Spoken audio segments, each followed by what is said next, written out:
Hi, I'm Alan Benner from the Tribune, here with Mayor Frank Campion from Welland, and we're doing the first of our online chats with the mayor.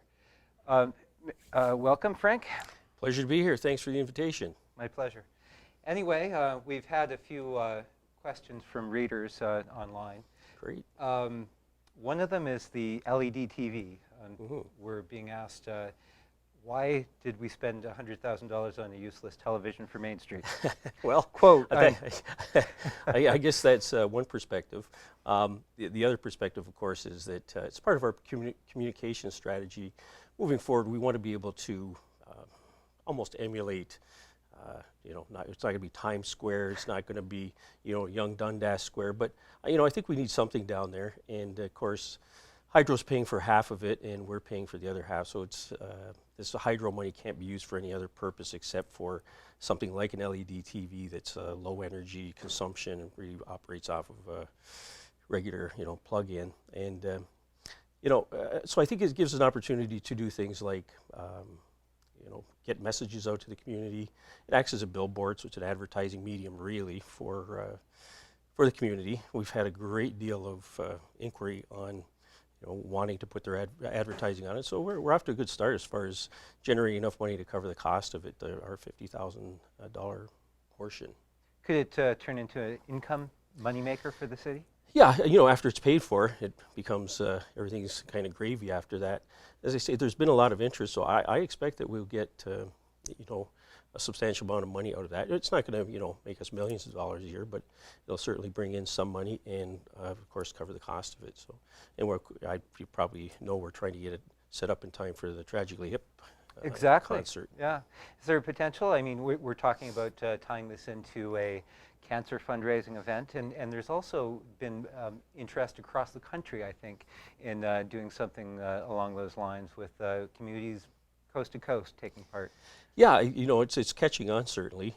Councillor Rouge brought it up at the council meeting, but my daughter, who you met, Lisa, she phoned me up when I was in Winnipeg and said, talk to Gary, we've got to get the Tragically Hip down here. So, I think it's a great idea, and we're certainly looking forward to getting it up. It's going to be tight, but so far it looks like we'll be able to get it up in time for that.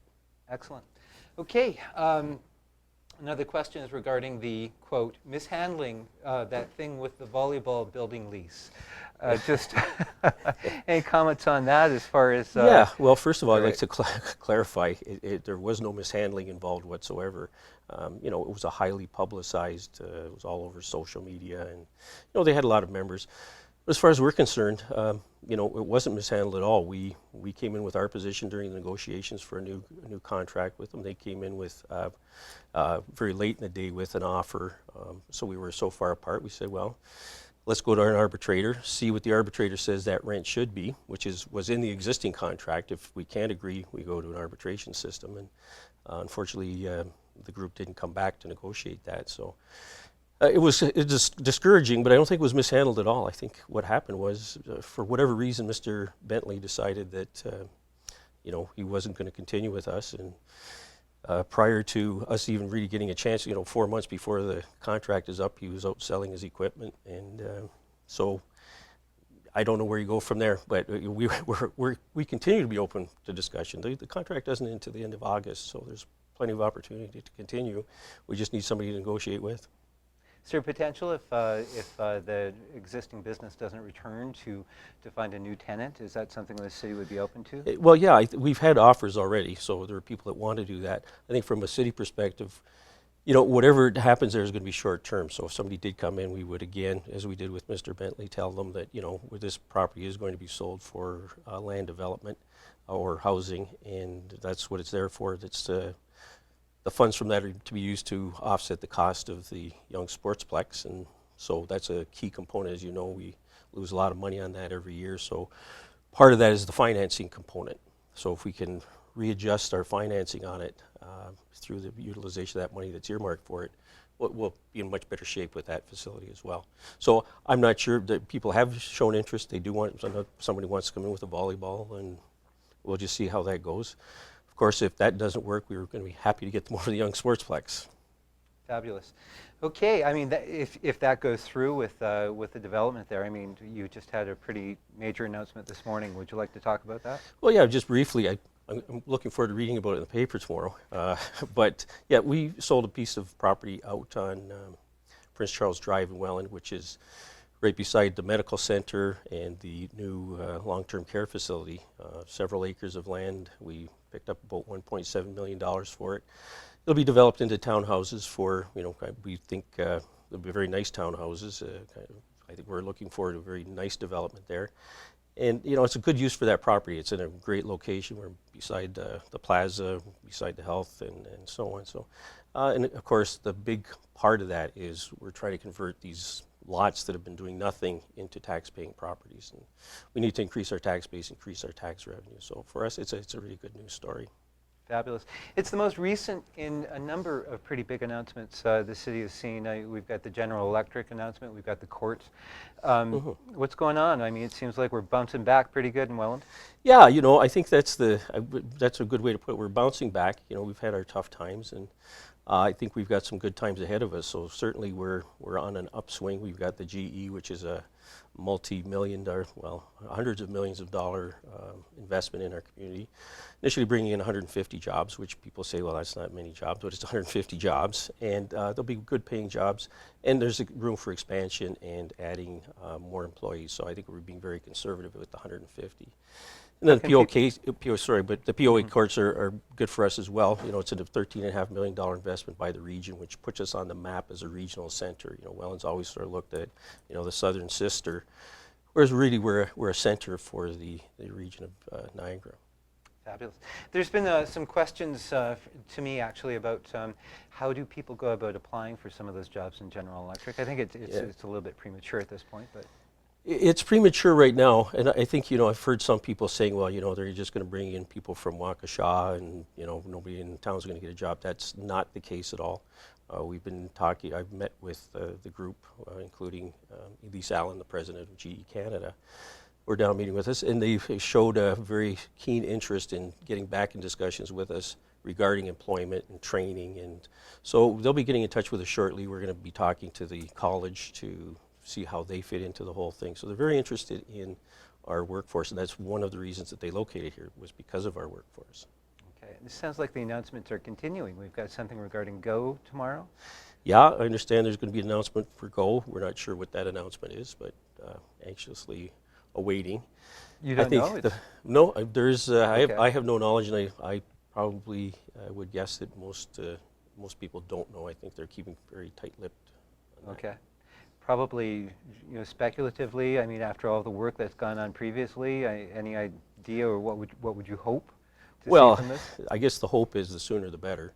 I realize that the province, has to ensure that everything's in order for them to come down. But they're coming here, apparently to make an announcement, so it'll be sometime, sooner the better as far as I'm concerned. I think there's an expectation in the community for a certain time frame, but really we have to work to their time frame. Very good. We've had a pretty busy past few weeks in Welland with our Rose Festival, just wrapped up on Sunday. And it sounds like that's continuing. The fun is continuing in Welland. Is that the case?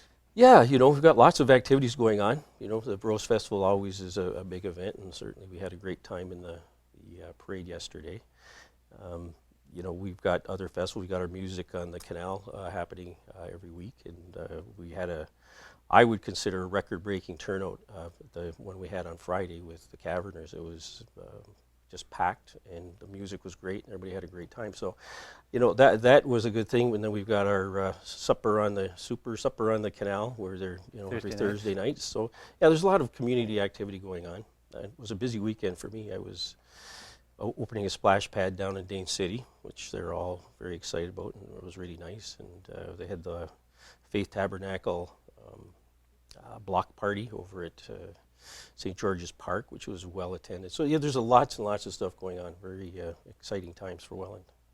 Okay. And Canada Day celebrations downtown this year. Yeah, it's going to be a little bit of a different format, I think. I don't have a lot of detail on that at the moment. It formerly was held at Memorial Park, and there was a move to try it downtown, see how that works. So we're looking forward to see, how that comes off, and looking forward to participating in that.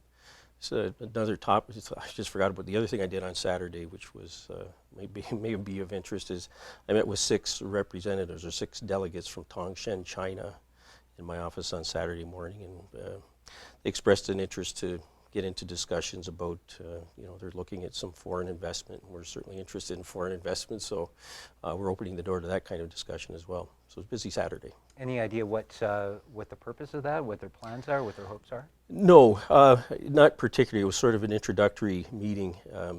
Whiting Equipment operates a facility in Tongsheng, and then of course they've got an engineering division in Welland, so that's the connection. We sistered up. I don't know if you were around back then, but back in the 90s, we partnered with them. They set them up as a sister city.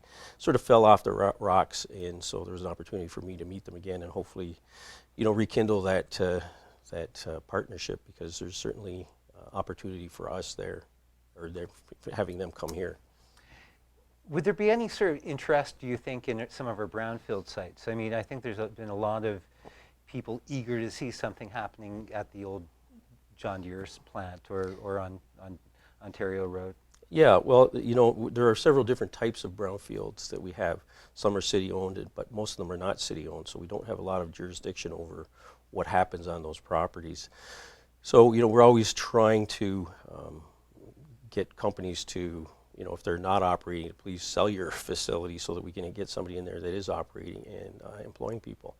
So we do have some brownfields that we can deal with, but most of them are privately held, and we're trying to work on a strategy. We are working on a strategy to deal with our brownfields. We're looking at perhaps remediating some of the ones that we own, remediating ourselves, so it's ready to go. So if somebody comes in, they don't have to worry about the contaminants. It's ready to go. So that's part of our strategy moving forward. You talk about the John Deere property. We'd love that to get into our hands or someone else's hands, but it's again privately held right now, and we're just waiting for maybe some activity over there. We're expecting in the next few weeks that some decisions may be made.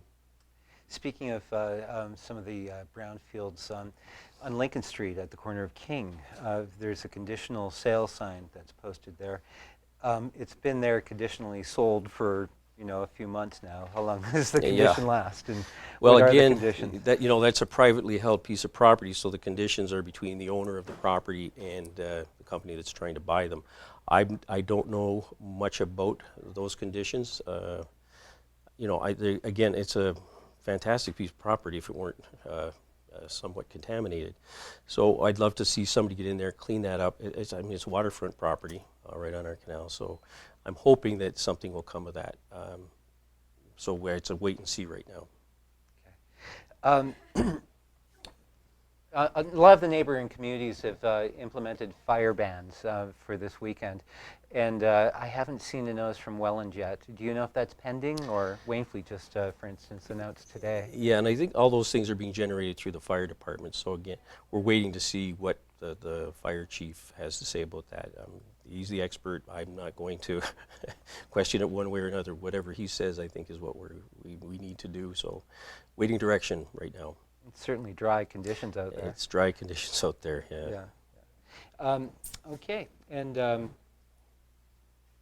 guess that pretty much covers off what I had questions. Is there anything else you'd like to talk about? Well, I can talk all day, Alan. Yeah, I don't know how much time we have here, but I really want to emphasize the fact that there's a lot going on in Welland right now, and part of what we need to have happen as we move forward is we need the community to understand that we're moving forward. Things are happening. We've got GE, we've got a lot of things going on. If we start to focus on those positive things, you create that positive vibe within your community, which is important for a company coming into town. Say GE or any other company coming into our city doesn't look just at the piece of property. As a matter of fact, when I was talking to Elise Allen on the phone before she came down, she said, I'd like to come down and visit you and have a look at the piece of property we bought. So, they obviously have a lot of people doing all those negotiations. But the good part of it is they look at the entire community. What's going on? Is it a good place to live? Is it a good, do they, hospitals? We're always fighting for our hospital. We need to have that hospital because that's one of the things they look for. They look for education for young people, post-secondary education. So we've got all the components that we need. So we should be proud of what we have, And as we move forward, if we can keep things positive, positive things happen. It's sort of self-generating, and so we're very positive on council at this point. Has there been any momentum towards a meeting with our Minister of Health? Well, we had a meeting set for July the 7th. Something has come up at their end, and it's been delayed.